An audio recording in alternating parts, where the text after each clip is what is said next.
ಬೆಳಗಾವಿಯಲ್ಲಿ ಕಾರ್ಗಿಲ್ ಮತ್ತು ಆಪರೇಷನ್ ಸಿಂಧೂರ್ ವಿಜಯೋತ್ಸವ ಆಚರಣೆ ಮಾಡಲಾಯಿತು.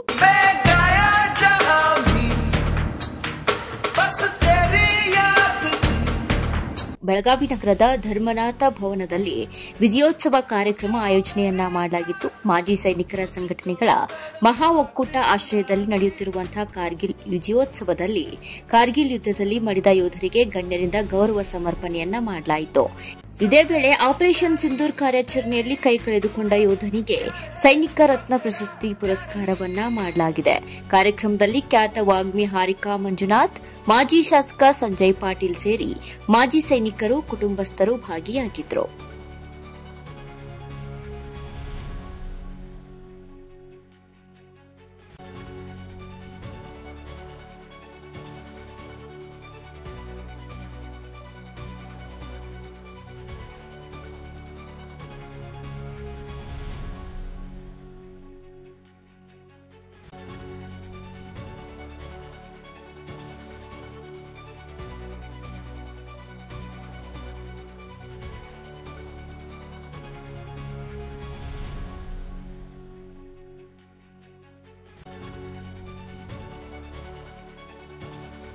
ನಿರಂತರ ಸುದ್ದಿಗಳಿಗಾಗಿ ನೋಡ್ತಾ ಇರಿ ನ್ಯೂಸ್ 90 ಕನ್ನಡ ವಾಹಿನಿ, ಸಮಾಜದ ಉತ್ತಮ ಬೆಳವಣಿಗೆಗಾಗಿ.